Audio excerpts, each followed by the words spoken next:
Good morning, good afternoon, good evening, depending on where you are and what time it's for you.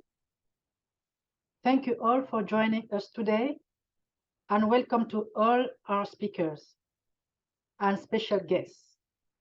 My name is Nicole Bella. I'm a senior education specialist and head of the education sector program at the UNESCO Office for the Caribbean in Kingston, Jamaica.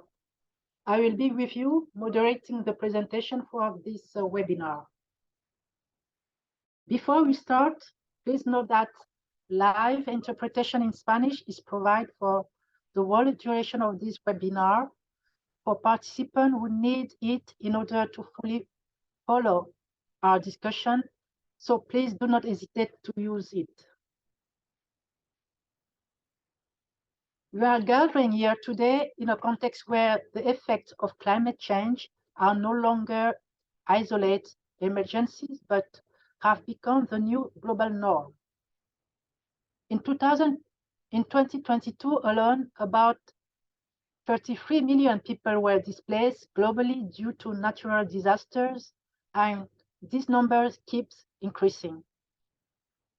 With such displacement, these people see the fulfillment of their human rights endangered, including their right to education.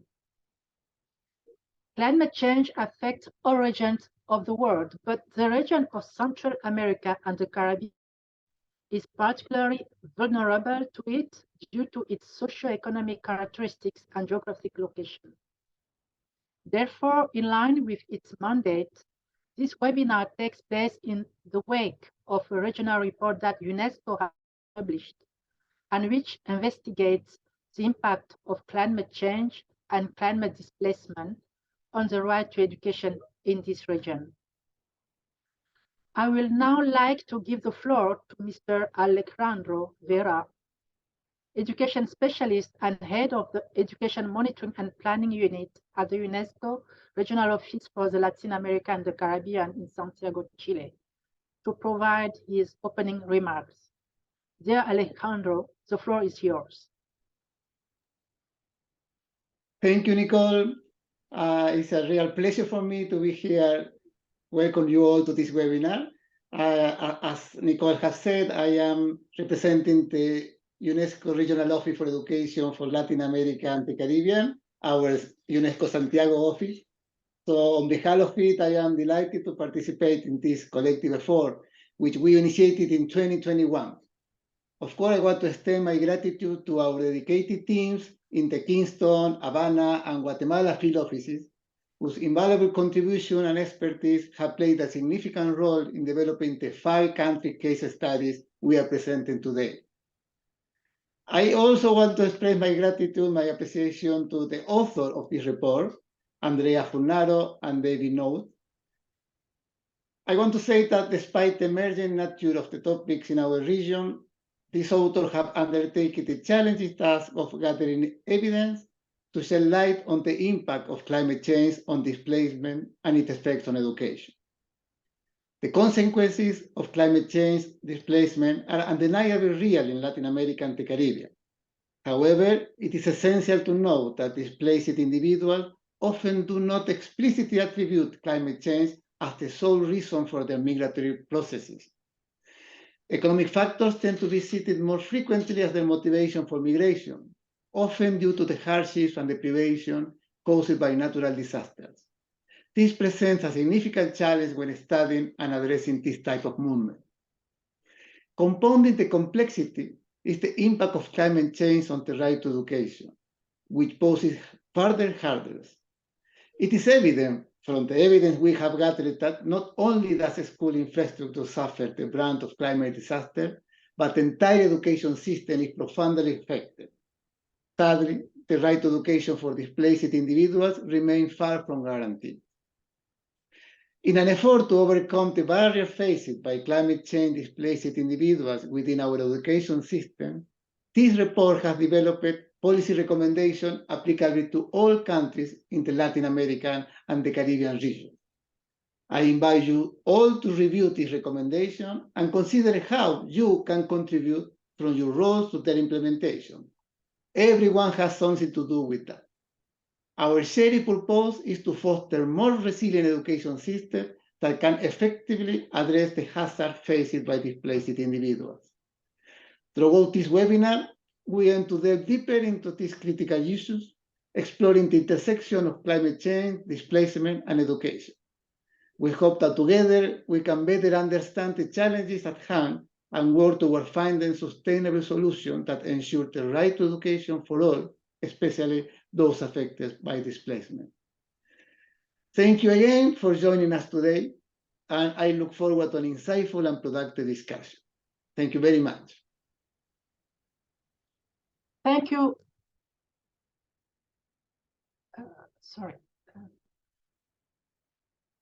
Thank you very much, Alejandro, for your introductory remarks that will certainly inspire and surely serve as a catalyst for the fruitful discussion we will be having now.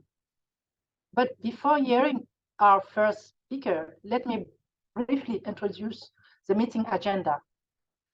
The first part of the webinar will be dedicated to the presentation of the UNESCO initiative on the impact of climate change and related displacement on the right to education, its context, as well as global and regional findings. We will then have the honor to hear from state representatives from the Bahamas and Jamaica, who will share their first-hand experience, challenges, and solutions. Their presentation will be complete by the perspective of national and international partners specialized in the field of disaster risk reduction. During the third part of the webinar, the Greening Education Partnership initiative conducted by UNESCO will be present, with the aim to increase its visibility and as well as to share its recent accomplishment. I would like the audience to keep in mind that while listening to this different presentation, you can post any questions and comments you may have using the chat box functions at any time during the webinar. These questions will be addressed during the Q&A session. Kindly specify the name of the panelist to whom you would like to ask your question if necessary. Without any further ado, I would like now to invite Ms. Rola Mounier, in her capacity as a right to education specialist at UNESCO, to present the UNESCO initiative on the impact of climate change and displacement on the right to education, its context, and main global findings. Rola, the floor is yours. Thank you very much, Nicole. And I'm really glad to be here with you today. So I will present a short PowerPoint presentation, as you can see it on the screen. So this presentation will focus on the global initiative and the work that we have been conducting for the last 3 years, which looks at both the adaptation aspects and mitigating the effects of climate change and the right to education. And that framed the development of this regional report. I want to mention that this work contributes greatly to the different pillars and components of the Greening Education Partnership that will be presented to you later on during this webinar. So we all know that the effects of climate change have been widely researched, but there is one aspect that was coming highly in the agenda. It's its effect on human mobility. So there have been extensive research regarding the linkages between climate-induced displacement and other rights, but very little information and literature on the specific nexus between displacement, climate change, and right to education. and we know that persons who are displaced but also affected by the effects of climate change face very specific barriers to education, and therefore specific challenges that need to be addressed. So this is an important point, and we all know, as you can see it, as you can see the figures, the number is constantly increasing. Next, please.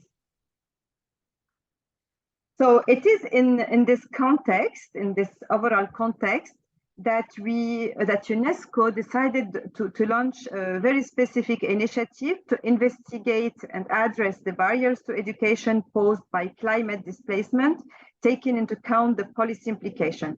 So the objectives of this initiative, the main objective, I would say, is to provide operational policy guidance for policymakers that help fulfill the right to education and ensure inclusion in national and regional systems.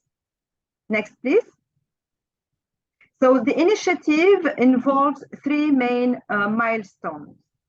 It was first launched with the publication in 2020 of general policy paper containing an overall literature review on this issue and broad recommendations. And this report stayed really on the surface. So following this kind of overall overview and to dig into the issues that were examined during this in the context of this review, regional research was conducted in 4 sub-regions that started with the development of country case studies, from which common and emerging trends are identified and legal and policy recommendations at regional level are made. Last year, an expert seminar was organized to review and confirm the preliminary findings of the research, but also, and most importantly, to stimulate a global dialogue around these issues, which really definitely need visibility, more visibility internationally and nationally. So the regional research has been summarized in regional reports and have been published last month in the context of the Earth Day. So the Latin American Caribbean report is part of the series of report, and this report that we are formally launching today was based on an extensive and comprehensive research and case studies conducted in 5 countries, which make the findings extremely solid. And no, sorry, please get back to the.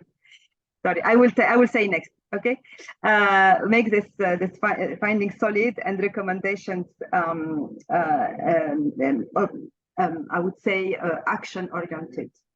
So the research, this research process will conclude with a global report to be published hopefully by end of this year at the COP28.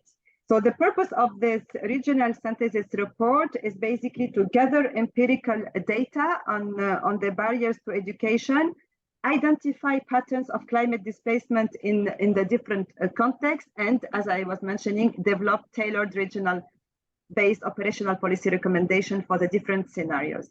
Next, please. So from the research, some trends are emerging that relate specifically to the region, ranging from climate-induced losses, especially in rural areas, resulting in economic migration and exacerbation of poverty, leading to lower resistance to climate-induced barrier to education, the use of school as emergency shelters preventing the continuation of education, access to education in rural and remote areas undermined by the damage and destruction of schools and school paths, by the flow of teachers leaving the area, pre-existing inequalities becoming structural barriers, to also lack of national strategy explicitly recognizing the right to education for climate displaced people, and these people facing sometimes administrative and language barriers to quality education, as well as sometimes trauma and discrimination. And also importantly, the research shows that the education sector does not benefit from sufficient public funding, particularly in the post-disaster period. Next, please.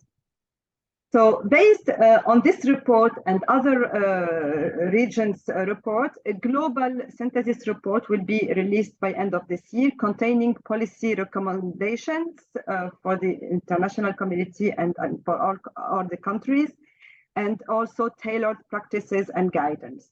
So it will highlight the importance of funding and technical solutions to be found and made available to prepare for large-scale displacement, create clear and comprehensive legal definition of legally displaced persons that includes both those temporarily and permanently displaced by climate change, and the legislation can be used as a lever. Also create policy initiatives specifically dedicated to the right of internally displaced persons, and we specifically protect their rights, establish a concept of climate refugee or equivalent one, and a legally binding framework to ensure access to education on equal footing as refugees. The right to education cannot be protected until the populations most at risk of climate change are identified. Therefore, policymakers need to collect data to close the knowledge gap and develop evidence-based laws and policy. Also, developing bilateral, multilateral agreements for migration with aid partners countries based on the principles of equitable responsibility and burden sharing. And finally, increase the resilience, accessibility, and availability of schools to climate change and displacement situation. And of course, states need to strategize for resilience in the education system through policy and planning in order to anticipate the risks and respond to the needs. So there is need to develop cross-sectoral cooperation policies, linking education policies with disaster risk reduction and management policies. When it comes to the next steps for this initiative, so beyond the present phase, which will be concluded with the development and launch of the global report. So beyond this research phase, I would say, and in order to truly create impact in all countries and regions, we plan to operationalize the policy recommendations and guidance through primarily three main actions: advocacy advocacy work, technical assistance and technical assistance to our member states, and capacity development, and also at international level, the inclusion of right to education of people affected by climate change in the review of the international normative framework as part of the current evolving right to education initiative, which reflects on how to further strengthen the right to education and further clarify existing obligations that exist in the current international normative framework to better protect and fulfill the right to education in the context of today's realities. I thank you very much.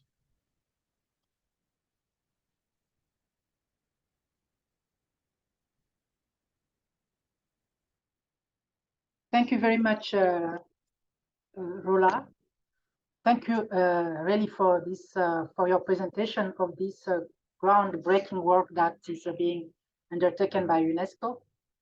I guess that what my takeaway of your presentation is really what this initiative provide us with and help us to do.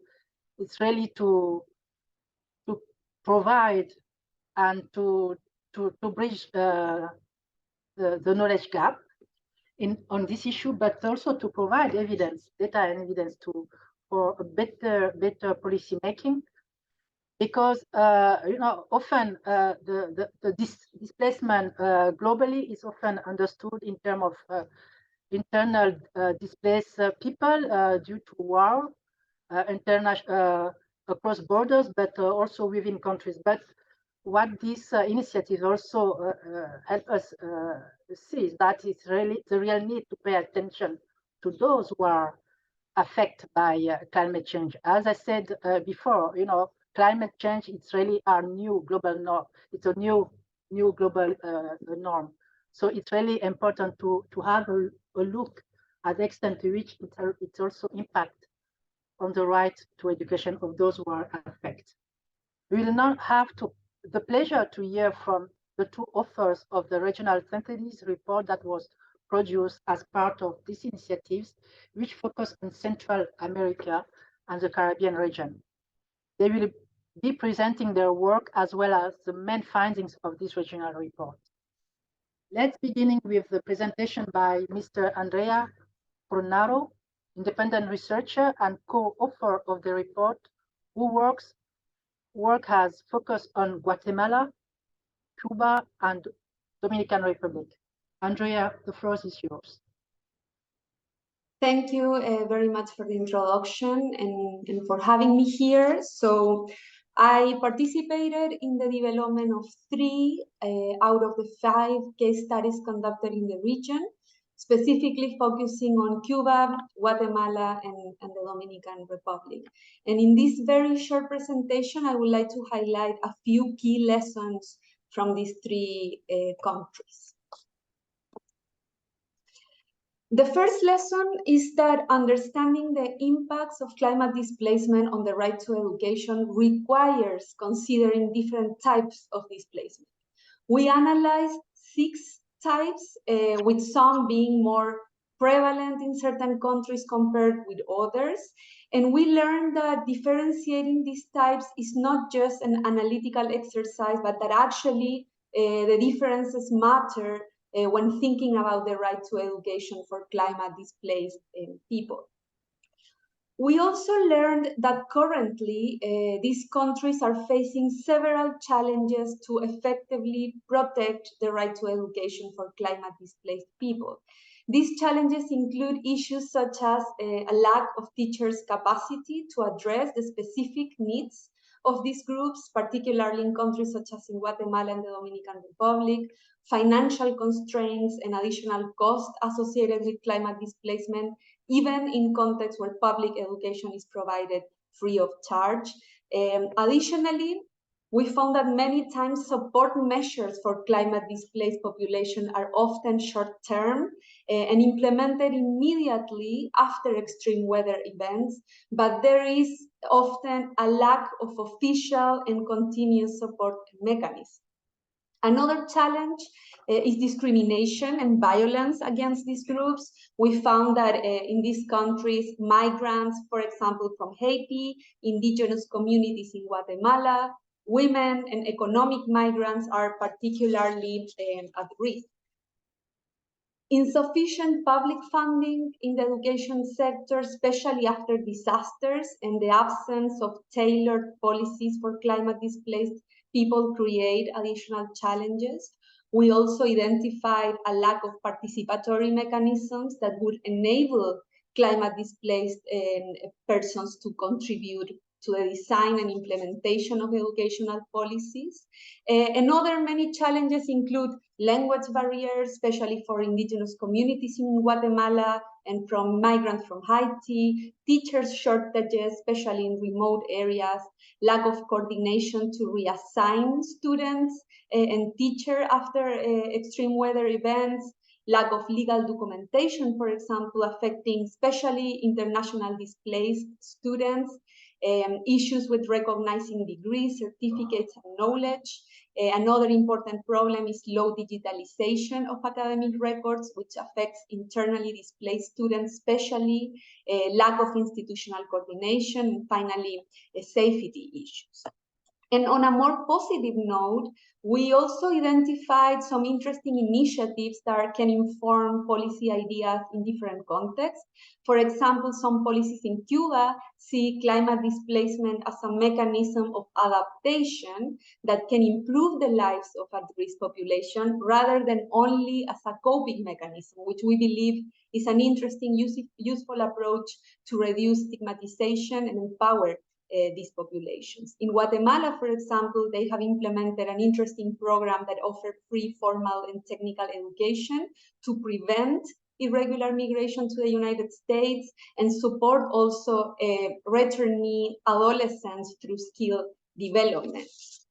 In the Dominican Republic, strong interministerial and intersectional roundtable on disaster risk management provide particularly interesting examples of coordination models that could be used to promote a more holistic approach, including climate displacement and the right to education in risk management policies. In conclusion, these three case studies emphasize, in general, the importance of increasing public awareness on climate displacement. Currently, there is a significant gap in this regard, not only within the education sector, but also among policy spaces related to climate and migration in these countries. So in the same line, we also conclude in this study that aligning legal and policy frameworks on education, climate change, disaster management, and migration, these four key aspects is crucial.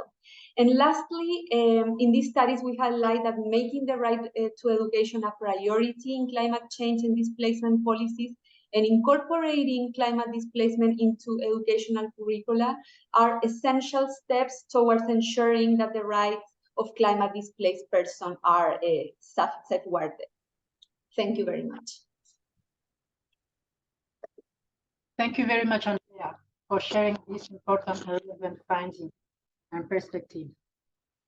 I think what is really important to keep as a takeaway from your presentation, and I'm sure that Mr. David note we will follow you, is that this report really comes with interesting good practice that other countries in the region affect and also learn.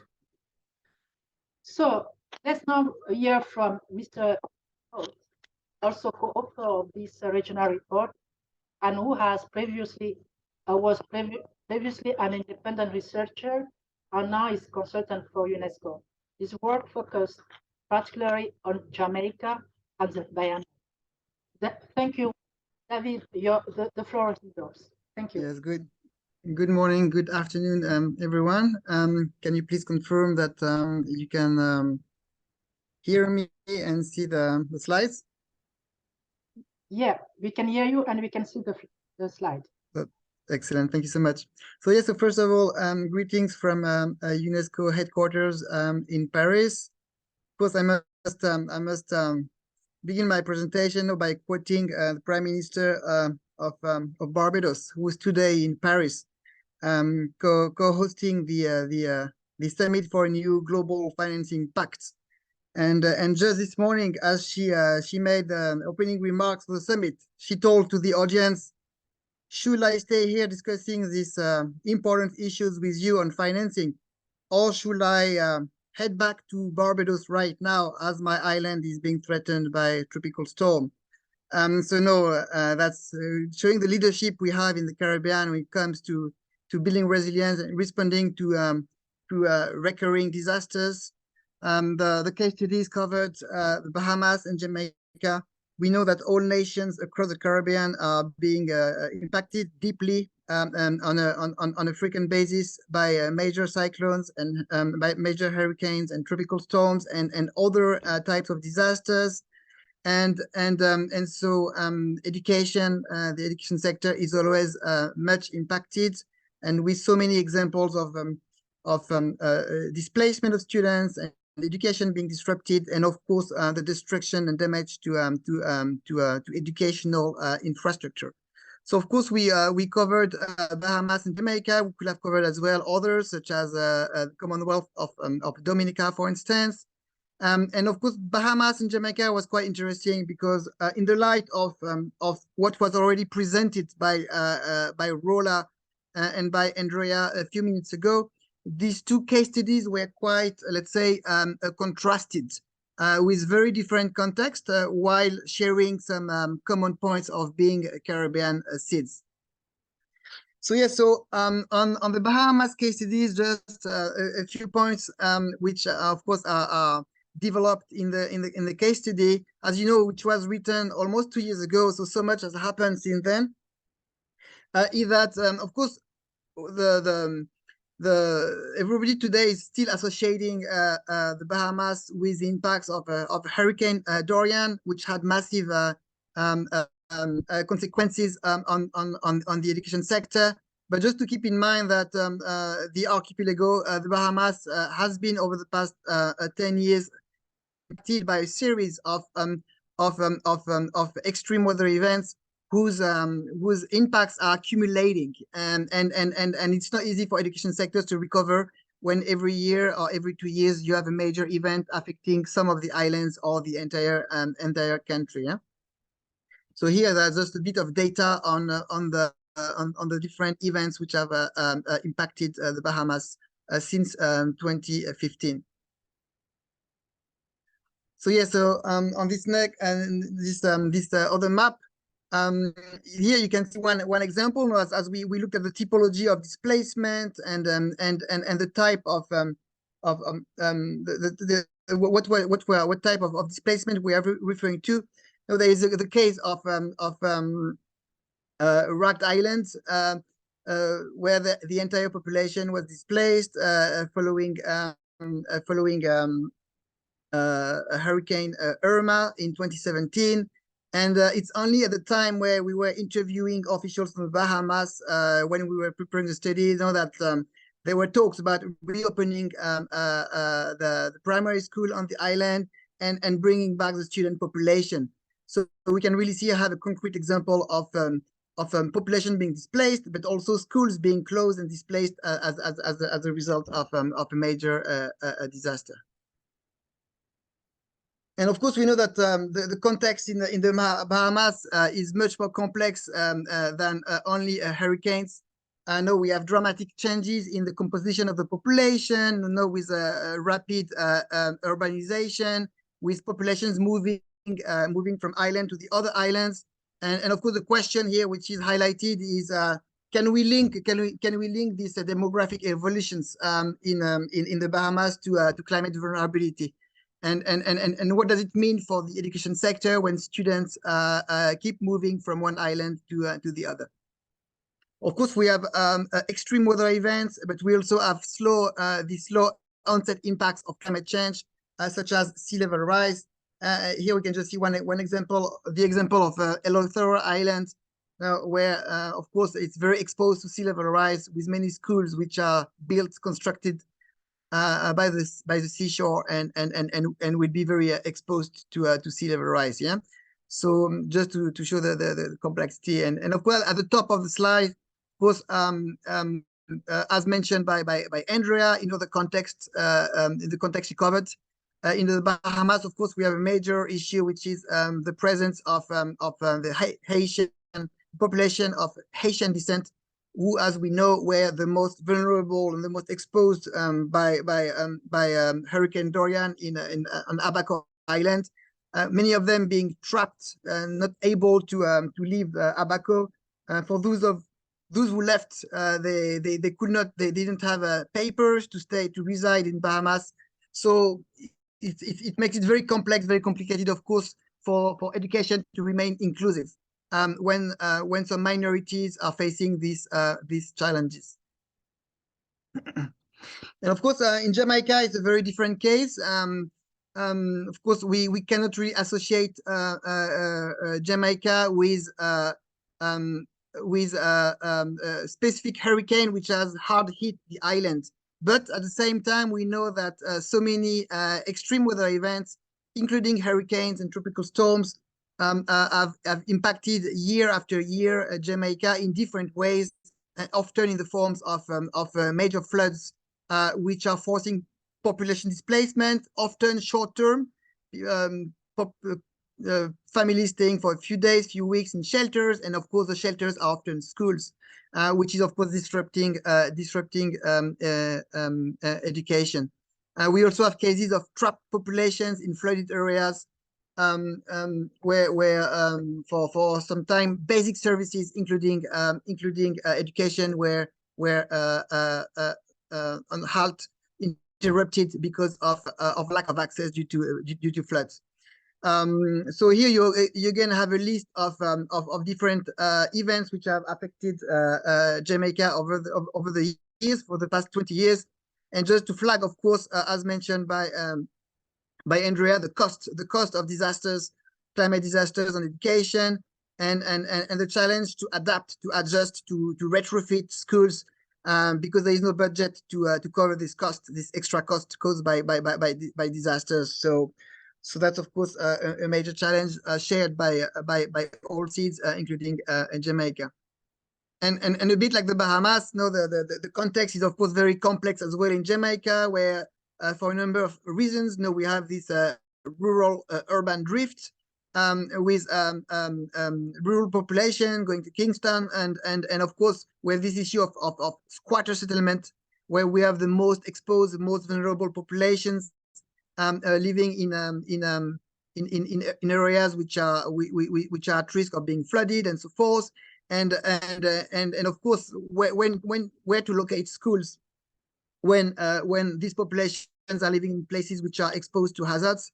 So yeah, we have this context of a mix between environmental issues, economic issues causing migration in countries. We also have out migration, diaspora, and all the dynamics it implies in terms of resilience.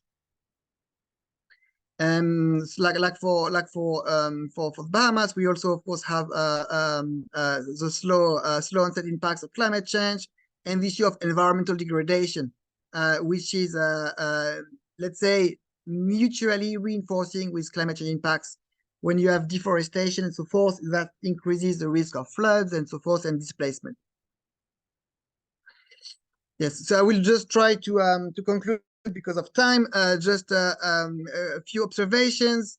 Once again, for the Bahamas, that indeed Hurricane Dorian has exacerbated pre-existing vulnerabilities. And here I mean socioeconomic vulnerabilities, but it has also been a turning point for the country, because the response to the hurricane has been such that many systems have been put in place to build the resilience of the education sector.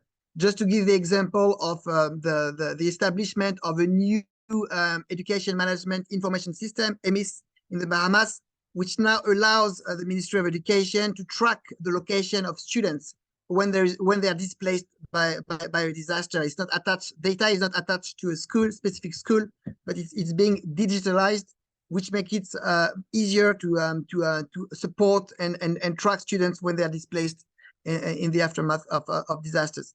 And on Jamaica, yeah, it's just raising an interesting question on how to explore the issue of climate displacement and the right to education in a country not confronted to a mass climate displacement like the Bahamas or like the Commonwealth of Dominica. And so when there's a mix between vulnerabilities linked to climate, environment, and to economic factors. So that's just to contrast with the findings from the Bahamas. And of course, the case studies were prepared during COVID-19, the COVID-19 pandemic, and right after, and which has really led to a change in the order of priorities. No. Schools were not only closed because of Dorian, but they were also closed because of COVID-19 and so forth. And COVID has also represented an opportunity to protect the right to education, such as, for instance, the flexibility offered by distance learning, which was not existing, not available prior to Hurricane Dorian. Yeah, so just I won't elaborate too much the recommendations because somehow they do echo the points in the conclusion of Andrea. The first one is on policy frameworks, integrating climate change, GRR, education. The second one is strategizing for resilience in the education sector. I can refer to the comprehensive school safety framework implemented in the Caribbean through the Caribbean Safe School Initiative. 19 Caribbean countries have endorsed it, have signed off. And so it's important for all Caribbean nations to collaborate and exchange good practice, as I just mentioned by Nicole, such as through this kind of initiative. Yes, indeed, ensuring access to education for all the climate displaced and to all the minorities and the most vulnerable groups. And the last three, public awareness, of course, is key. Mobilize to have a whole of society approach. Once again, regional and international cooperation. We have many Caribbean countries are championing or pioneering in the field of climate finance, and like in Haiti or St. Lucia, education sector benefit from it. So we need Bahamas, Jamaica as well to use climate finance as a tool to build the resilience of education in the face of disasters. And last but not least, filling knowledge gaps, data gaps, which are many and which are impeding efforts by countries to improve their policy frameworks and response. So yeah, thank you so much for your attention, and we are here for questions, if any. Yeah? Okay, thank you very much, David, for your intervention and your continuous involvement in these important issues.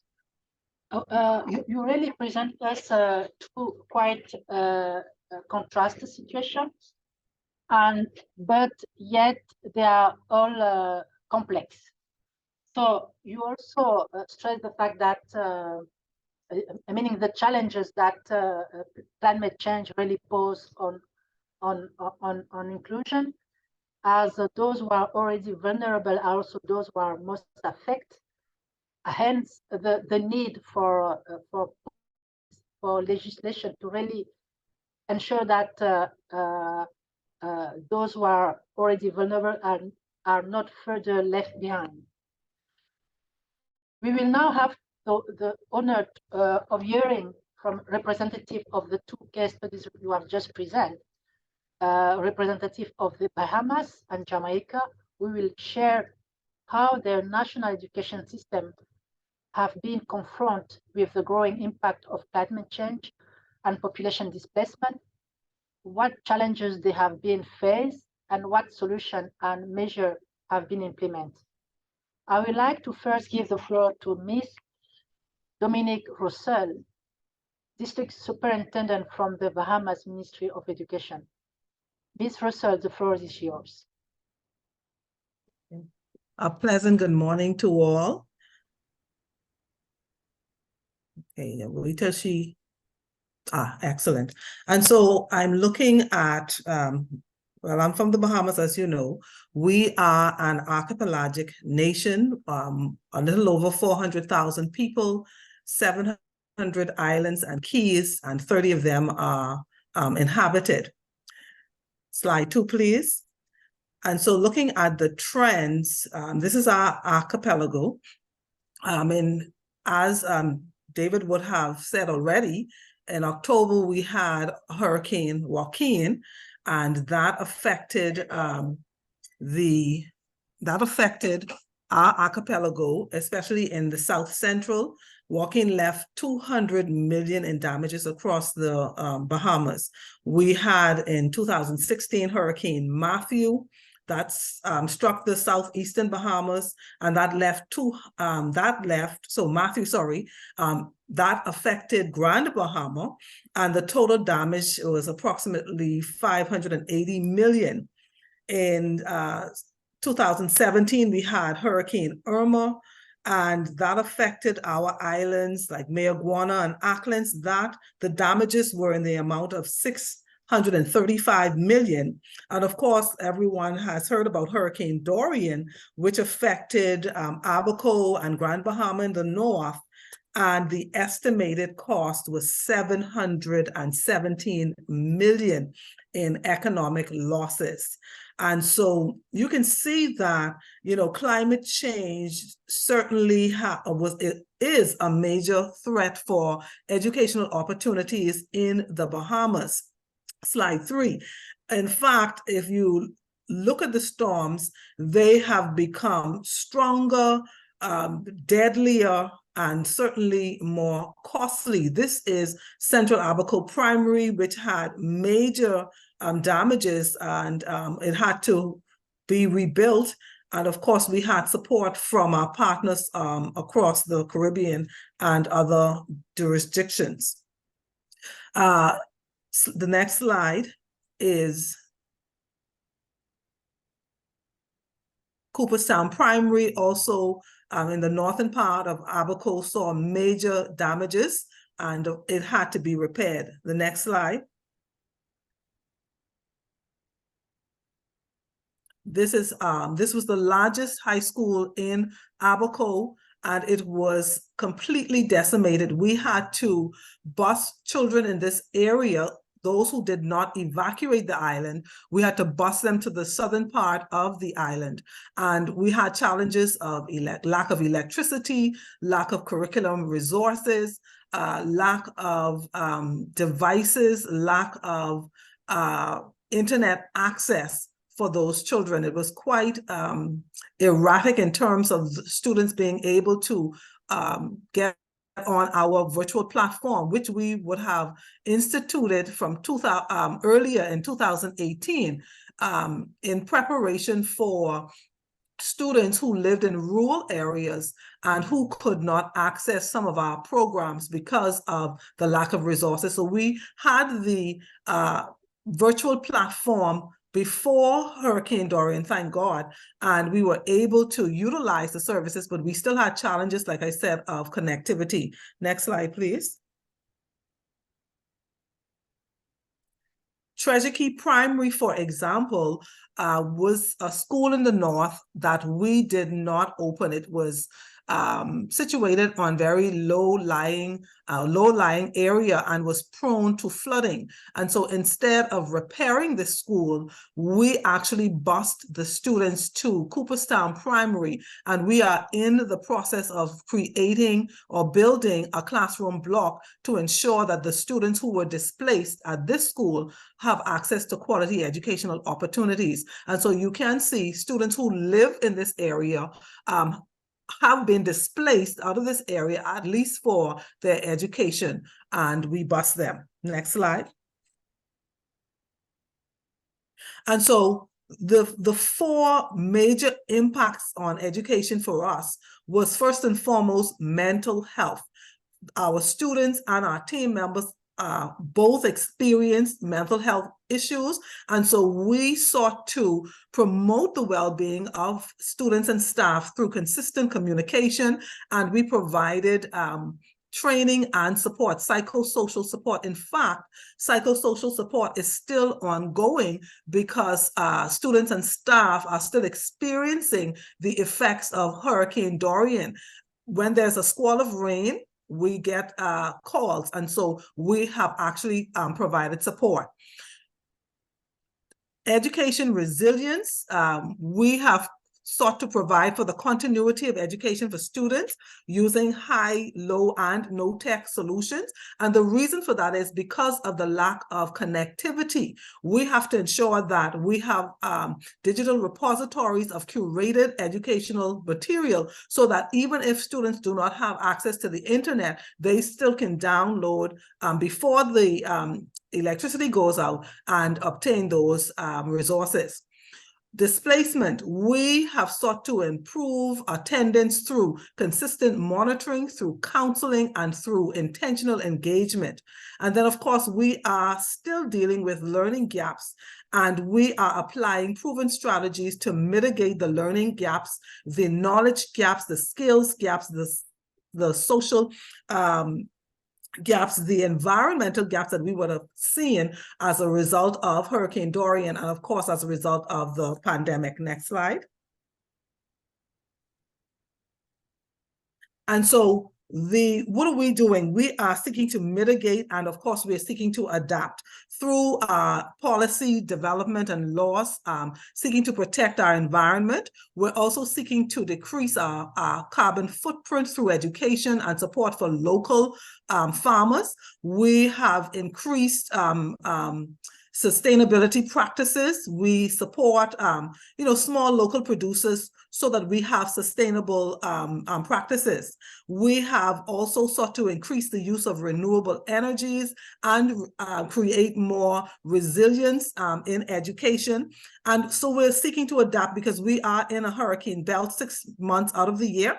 And so we provide digital repositories, as I said already, for curated instructional materials. And we are seeking to move from policy to practice. Education is a human right, it is a public good, and we're seeking to mitigate and adapt. Thank you very much. Thank you very much, Ms. Roussel.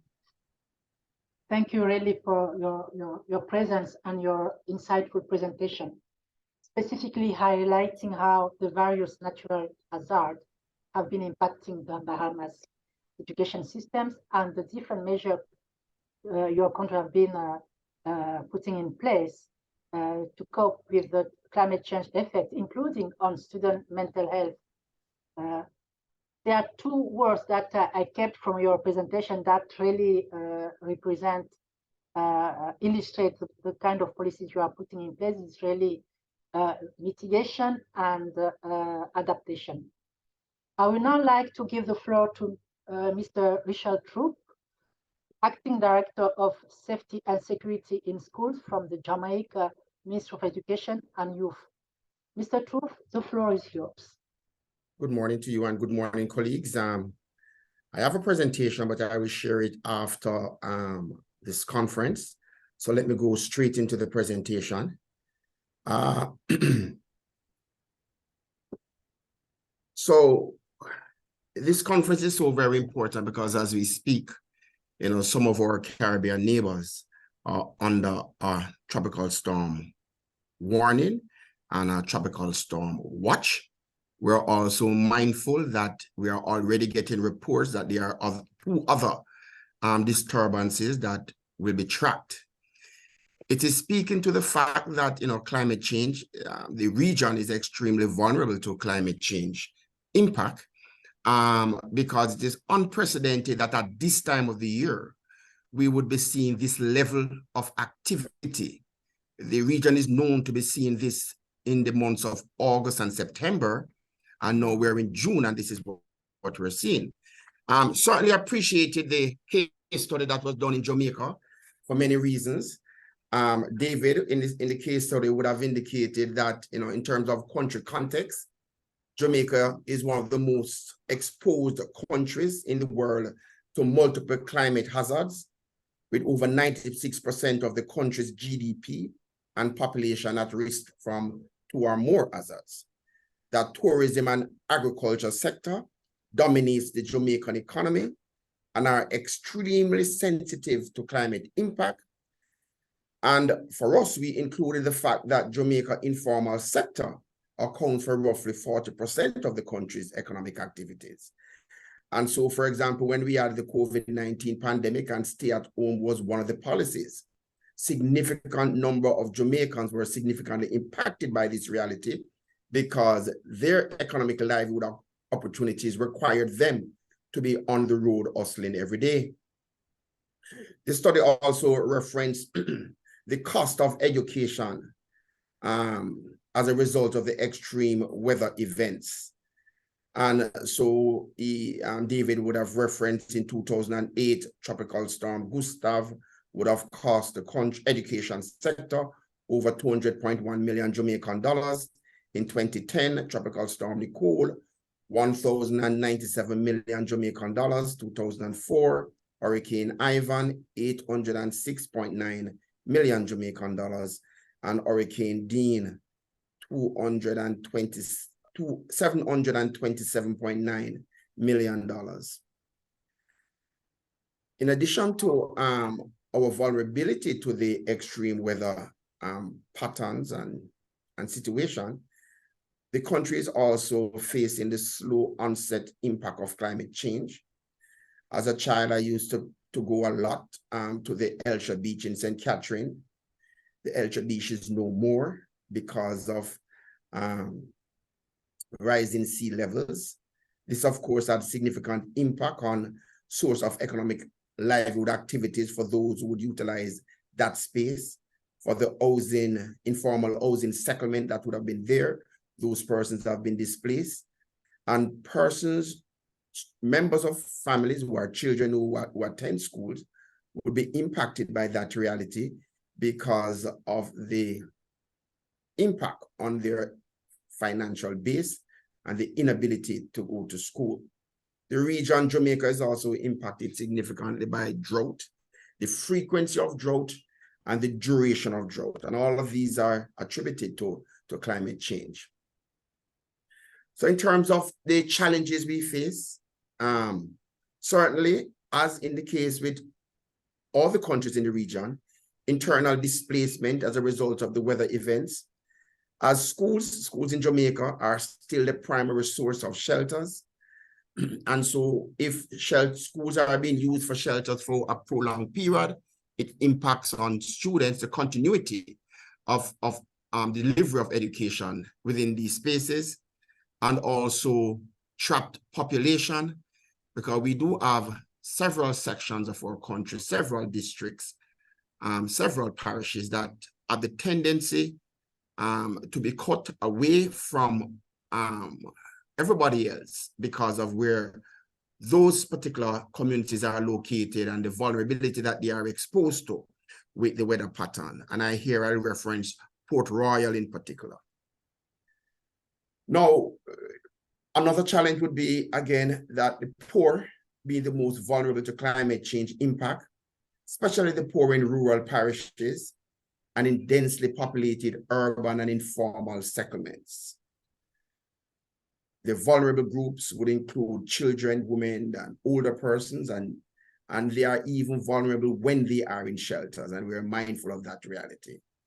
Of course, as I would have referenced in my earlier slide, the impact on educational infrastructure, the school buildings, significant costs, significant levels of devastation. And of course, the learning lost when children are not in face-to-face classes.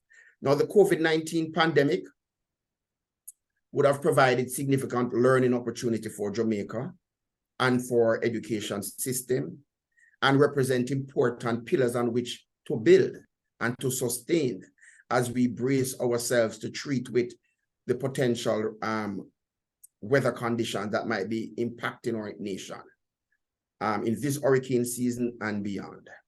And so, for example, from the COVID-19 pandemic, MOU our ministry would have developed a very important partnership with the Ministry of Health and Wellness, to develop and to support the continuity of education in emergency. So there was a plan that would have been crafted with the support of the two ministries to ensure that we provide guidance to the system. We were able to navigate the COVID-19 pandemic because of a national coordination mechanism that was in place. We relied on the virtual modalities to support the continuity of learning. Unlike many other territories, many of our schools were closed from face-to-face learning for close to 2 years.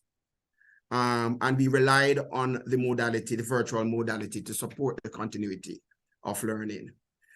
One of the things, again, that helped us to navigate the COVID-19 pandemic and will play an important role, we treat with climate change and its impact on education, is the fact that we were able to use data to support the phased reopening of school, data to identify the most vulnerable communities, data to determine the resource allocation that would need to be prioritized in particular spaces and for particular communities. From the COVID-19 pandemic, we were better able to treat with the vulnerable groups who were displaced from access to education. And so this was done at various levels, even at the school level, the regional level, at the national level. Care packages were provided to the most vulnerable families. We conceptualized the yard-to-yard Find a Child initiative, because when we returned to face-to-face, we still had over 120,000 children who were not attending school. We utilized our own existing budget to mobilize and engage social workers and youth workers to complement the efforts of schools to go yard to yard to find and re-engage the 120,000 students. Transportation support was provided to some students, in particular vulnerable communities, and of course, psychosocial support to students and staff was a major game changer for us. I'm saying that because these represent the pillars on which our education system will be better positioned to treat with the impact of climate change and the weather pattern that we are now experiencing. And so, in the same way, we would have created this national coordinating mechanism to treat with COVID-19. We can celebrate as a country that we have a strong coordinating mechanism and arrangement with ODPEM, the national organization to treat with disaster. The Ministry of Education at the highest level sits on the National Coordination Committee, and at the operational level, key members from the ministry sit at those particular planning and coordination meetings. Our parish disaster committees are heavily supported, and we have a big investment of our education, our educators in the parish disaster coordination committee and the work that they do. Many of our schools, as I would have said before, the shelters, our schools are used as shelters, so our schools are better prepared to coordinate and organize the use of schools to be used as shelters. Of course, we have some commitments in keeping with SEDIMA. So the government of Jamaica, we have a responsibility to ensure that we are focusing on climate resilient infrastructure.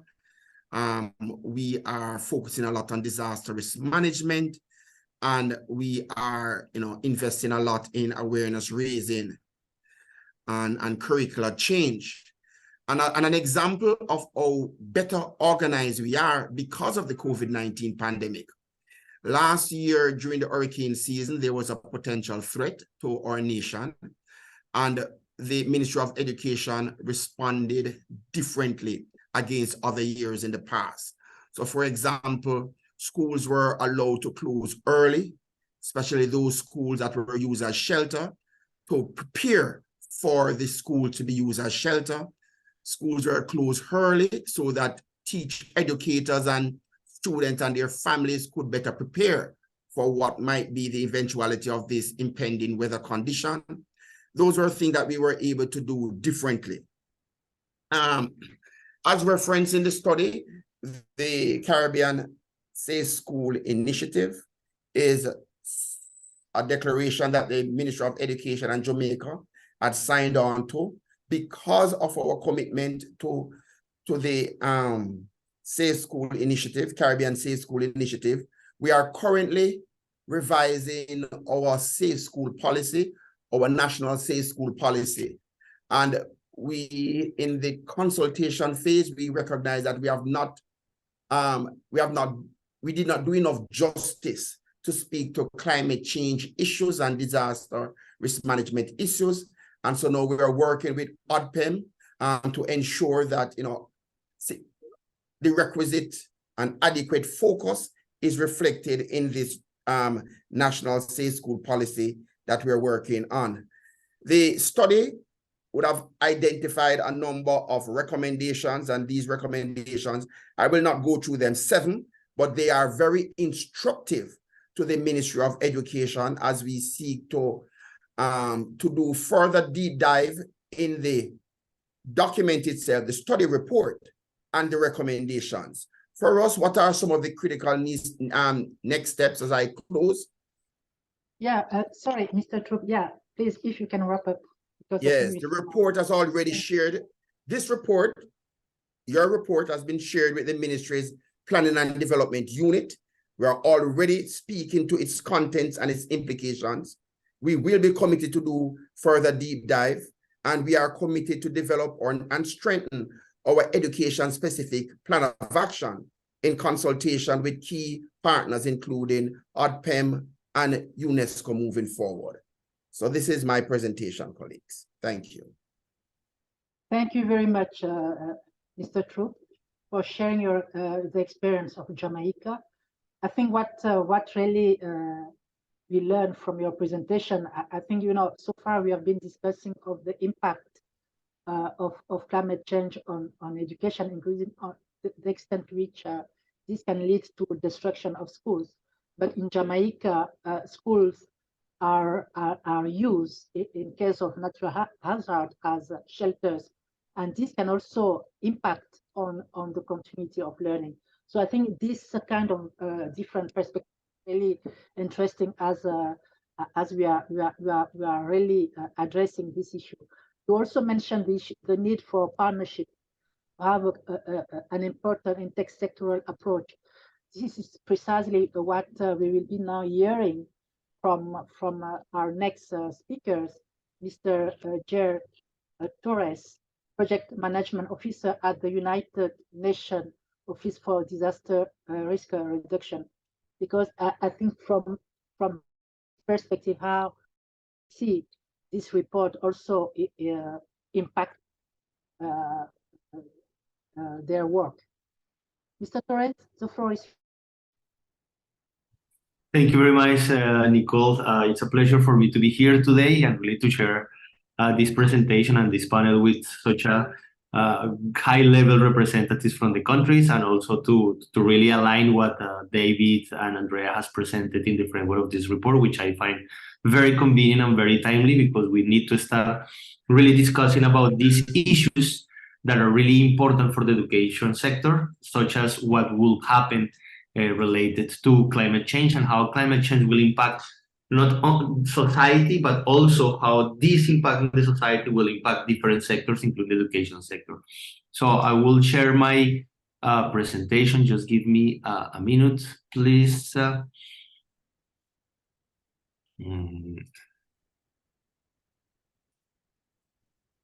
can you confirm that, are you seeing my presentation? Yes, we can see it. Thank you so much. So I wanted to start this presentation with this very interesting cartoon that I got in the framework of the COVID-19, on which one sometimes as a society and as a human we try to really think in a very short time and in a very punctual element. And I like it that on this cartoon they talk like, really be sure to wash your hands and everything will be well. That was in the framework of the COVID-19. And then, without expecting what will happen, the different consequence about the COVID-19, not only on the public health, but how that produced another cascading impacts on, for instance, on the economy, on different sectors, including, for instance, the education sector, where we saw many kids dropping from the education systems because of the COVID-19 and because they didn't have access to internet, or they didn't have access to facilities, or because they going back to school was delayed because they didn't have water and sanitation in the school in order to ensure the protocols. And I like as well that, on this cartoon, we see as well how after the COVID-19, we have this economic recession that also put a lot of pressure in the fiscal elements of governments, and of course on the resources that ministers will have, including the Minister of Education. And then we have the big wave that is coming behind, that is the climate change wave, on which one sometimes we try to think that is something that is very far, something that we will not live, but as the two presenters said before, we are living it now, and we are seeing how there are changes in many aspects on frequency, time, and on intensities that we are living now, for instance, in the Caribbean region, and it is now, for instance, the passing of the tropical storm Bert. So I want to start a little bit here talking about really about the hazards, the systemic nature of risk. As you know, we will have notably nowadays, we have this consideration, we have a good understanding about what are the hazards that we are living today. So we have this taxonomy of hazard classifications on which one to determine those hazards that really come from this natural systems, like the geological systems, like the environmental system, like the biological system, like the meteorological and hydrological systems, extraterrestrial or chemical, and those that come from the social system. So those hazards that are related more to societal aspects of technological aspects. And then we can see, for instance, on on social hazards, the issue of displacement or for displacement is one of the elements. On technological, also we can see as well the issue of nuclear, just to give you an example. And on the natural systems, we see elements, for instance, like chemical hazards, like the arsenic pollution that you have on the water, or extraterrestrial, the potential impact of an asteroid, meteorological and hydrological, the hurricanes, the typhoons, biological like virus, environmental like the salinization of the land, and geological like landslide, earthquakes, volcanoes, etc. And all of these hazards that come from the social systems and from the natural systems are interacting between each other and combining with vulnerability and exposure.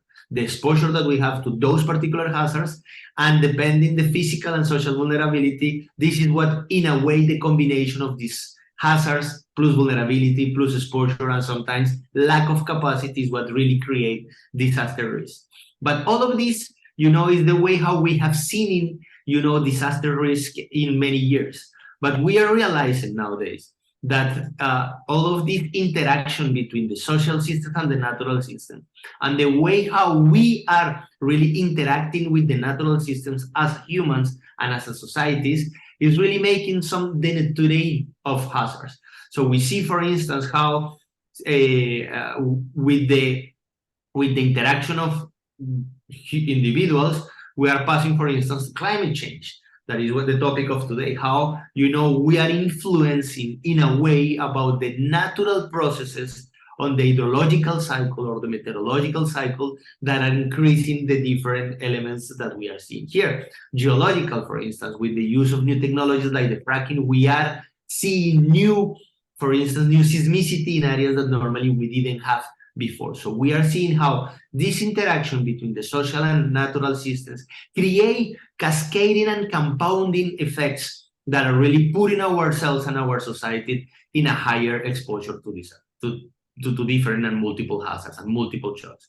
So I'm saying this because, in a way, from the perspective of governments and from the perspective of the education sector, it is very important that we stop planning hazard by hazard in an isolated manner. We saw that with COVID-19 is something that now is very good in terms of the lessons that the COVID-19 produced, and about how one biological hazard that started far away, for instance, from the Caribbean and Central America, really affected something that was not in a way linear as we were expecting. We were expecting that will impact the health sector.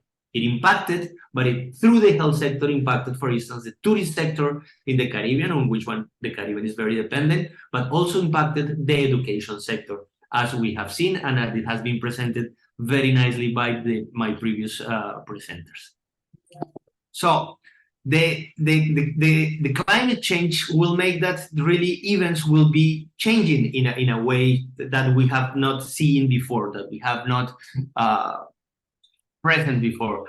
We expect that extreme events will be unprecedented, and when we talk about those extreme events, we see that we are going to have larger magnitude, as for instance what happened with Hurricane Maria, that passed really quickly from 4 to 5 in an island that never has experienced this kind of magnitude of hurricanes. We're going to increase the frequency, so we're going to have, for instance, more hazards becoming more latent. We're going to have new locations. So, for instance, 2-3 years ago, we have in the Caribbean islands of Colombia, San Andres, and Providencia, the Hurricane Iota hitting that islands where hurricanes were never expected in such a close site around the Caribbean coast. We're going to have different timing, and we are present in this now, as I mentioned before, with the tropical storm Brett that we are living today in the Caribbean region, and we were not expecting this kind of things, as my predecessors mentioned, in terms of we are waiting this kind of tropical storms more late in the year, more in terms of September, October, and now we are just starting June. We are in the middle of June, and we are having this kind of tropical storm. And also these larger magnitudes, this increase of frequency, the new location, the different timing, really the combinations to that is creating compounding risk. And it's also creating that we have different cascading impacts on multiple systems, including the education system. The projections for the Caribbean, for instance, are very alarming. We know that we expect with high confidence really declined in some parts of the rainfall, creating a lot of droughts, and droughts creating impacts on the food systems, on production of crops, in different elements that will really affect different systems in our society. We expect an elevation of the sea level rise, and we expect really what I mentioned before in terms of the different variability in frequencies, intensities, locations, etc. Just to give you an example, in 2020, and following the same trends of previous years in the 21st century, disaster displaced more people than conflict in the world, something that we haven't seen, for instance, in such a good pattern like in the 20th century. Now in the 21st century, we see that displacement is moving more people than what economic crisis or conflict are doing. And this is something that we really need to take into consideration, not only when we are planning for our education sector. So these system problems need to be addressed with systemic solutions. And this is why we really need not only to try to see how we influence the way how the education sector influence other sectors, but we also need to include in our education sector different perspectives in order to ensure school safety, in order to ensure that schools are coping and adapting with climate change. We need to have relations with other sectors in order to ensure that we are really reducing disaster risks. Not only that we are prepared to respond, but that we are really reducing disaster risk in order that the response will not be as high as we really need to have. And we expect that all of these changes that we are producing by climate change will put more people on the move. And these people, when they are in the move, notably, they go in a situation of increased vulnerability in a way because they are really being displaced. And second, they are really putting some pressure on the hosting communities that they are receiving, because we have pressures on the education sectors, the education system that are hosting these people, these colleagues. Just to finish, I would like to finish with this slide, which is what my recommendation that comes in the framework of what we are talking on climate change and the impacts of the education sector. It is very important that people in the education sector understand that we need to start breaking that we need to break the silos and start working in a collaborative manner with other sectors. We need to work in a multi-sectoral approach and coordinate intersectoral collaboration in order to ensure resilience for multiple hazards, shocks, and crises that are interconnected, as I just mentioned before. And this is why it's important that representatives of the education sector be part of the National Platform for Disaster Reduction, where they talk about all of these issues, and you can talk about how I can support the implementation of the national adaptation plans, of the strategies for the RR, of the Sustainable Development Agenda, on which one education is one of that, but also how I need support from other sectors in order to ensure, for instance, that I have good connectivity in the case that I have to go to lockdowns, that all of the kids will have access to internet and will have access to the education sector, that we have good infrastructure. So we need to intersect in the national plans for infrastructure in order to ensure that water and sanitation is in the schools in order that we can really ensure school safety. And all of this, taking at a perspective the major agendas that we are living now, the 2030 agendas, the Sustainable Development Goals, the Paris Agreement on Climate Change, the Sendai Framework for Disaster Reduction, and notably the transversal historical agenda that is the agenda of human rights. Thank you for allowing me to present these things, and I will remain for any kind of questions that you will have. Over to you. Thank you very much, Mr. Torres, for sharing your valuable expertise and experience. My takeaway from your presentation is that the need to really stop planning in an isolated manner, given the interdependent effect of climate change, including on education. There is a need to include in the education itself a different perspective as far as the safety is concerned. Lastly, we now would like to welcome Mr. Simon Wanda, Program Specialist at the UNESCO section on Education for Sustainable Development, who will present the Greening Education Partnership and its recent initiative.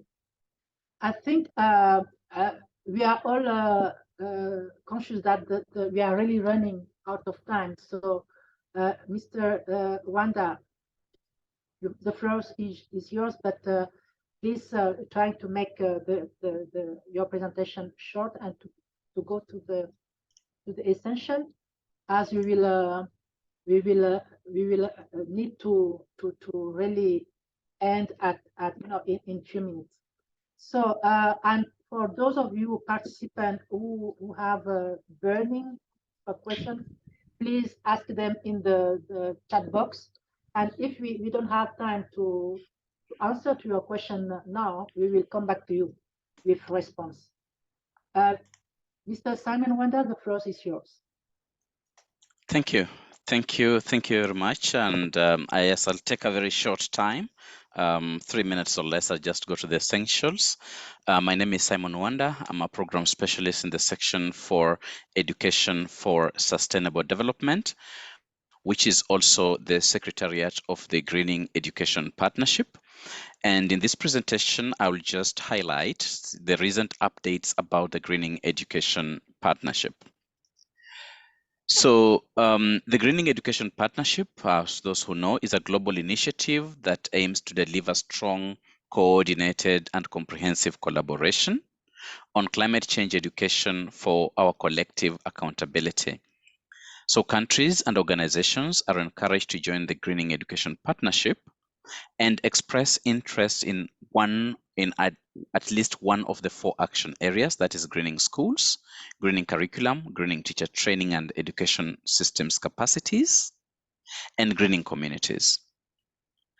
Now, displacement and the right to education impacts on all these 4 pillars, and we are collaborating with the Global Alliance for Disaster Risk Reduction and Resilience in the education sector,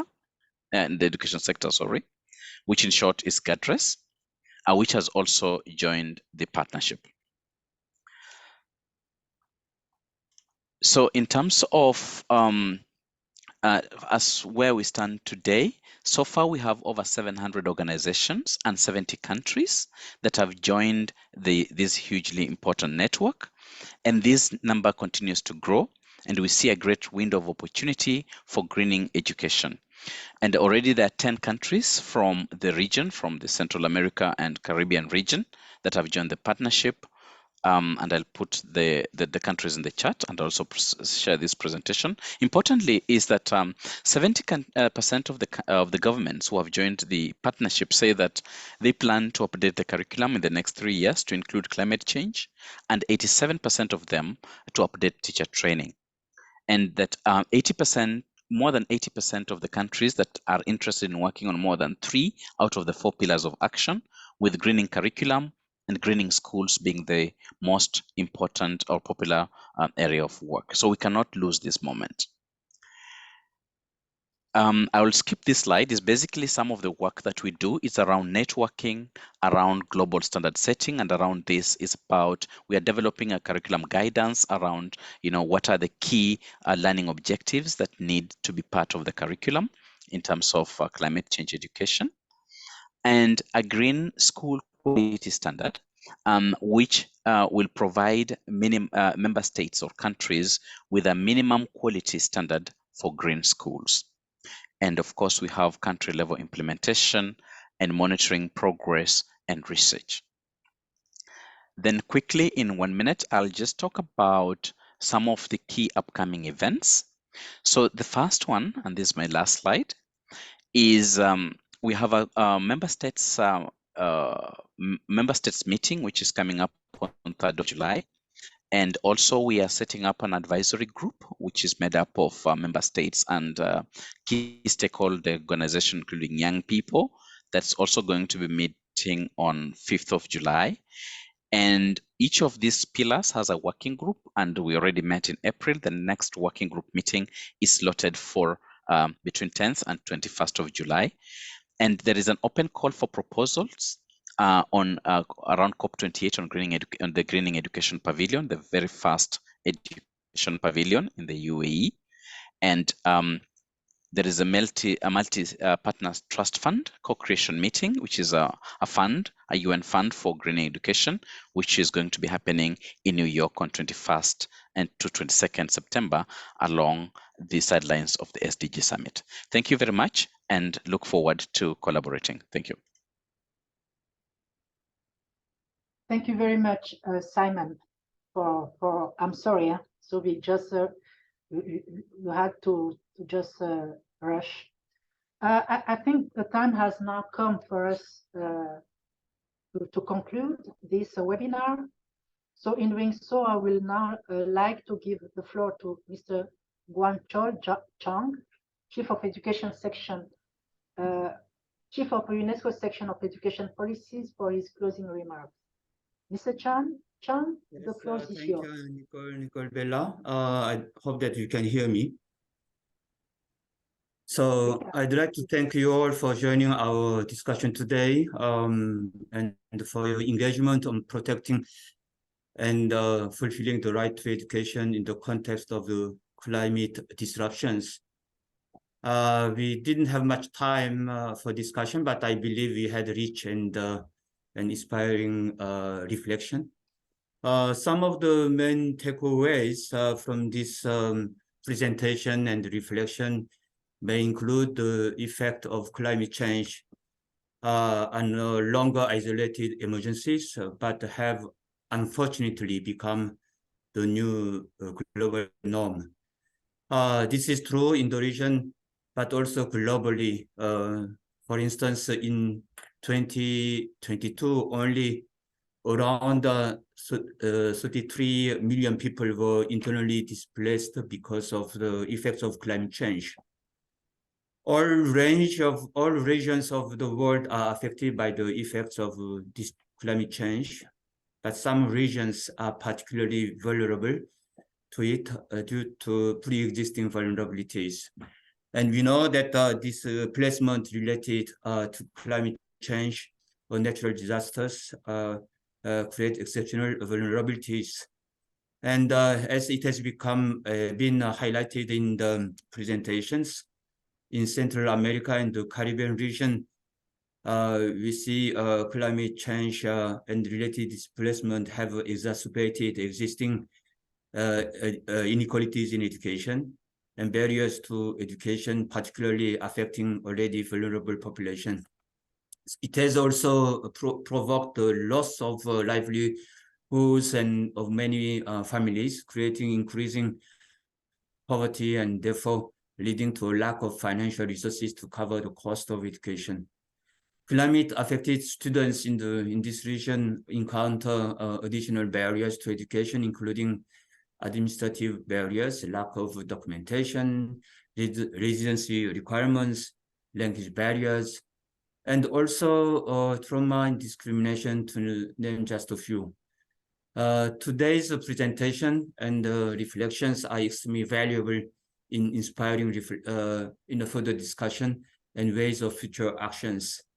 As the number of climate displaced persons keeps rising each year, unfortunately, it is a high time for the legal instruments to explicitly recognize their right to quality, inclusive education.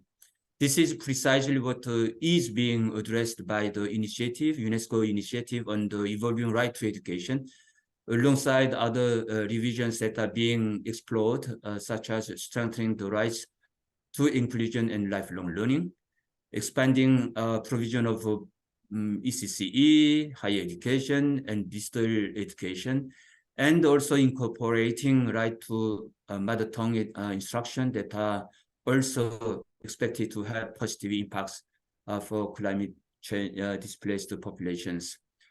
The work conducted by UNESCO through this global initiative, the publication of the regional research findings, but also discussion and presentation like the one that we are having today, are helping bringing visibility to these issues and pave the way for appropriate action. While climate disasters will likely continue, its negative impacts on the right to education can be prevented, at least limited, through cross-sectoral and coordinated responses at the regional level and global level. The Transforming Education Summit last year offered a global platform to draw attention to the needs of children, youth, and adults displaced by climate change. As it was presented earlier today, to transform education and address the global climate and environmental crisis, UNESCO's leading the new Greening Education Partnership. We, through this initiative on the impact of global change and displacement, are contributing to this partnership and across different areas of this partnership. We hope that today's discussion increase the visibility and contributing to understanding of the climate-related barriers to education in the region, and inspire possible responses and insights for consideration to better protect and fulfill the right to education for those population affected in the future. For those who wish to learn more on the subject or to share the findings and recommendations of the regional study, the link of this regional synthesis report is being shared through with you in the chat. So please take a look. And I would like to conclude by once again thanking all the participants in this webinar, especially the speakers, for joining us today, and also for ongoing and future engagement on these issues in the future. Thank you very much. Over to you, Nicole Bella. Thank you very much, GC. I think you really had the last word. It's just for us again to thank you, all of you who have been participating in this important events for UNESCO, but also for you, the countries who are going through all these natural hazards. So we really hope that you will use this important report. So it's Mr. Troop. It was important to hear from you that the report is already at the table of the Minister of Education of Jamaica. So please do make use of this report, of its recommendation, and for all those affected by this climate change and whose right to education needs to be protected. Thank you again, and bye-bye. Bye.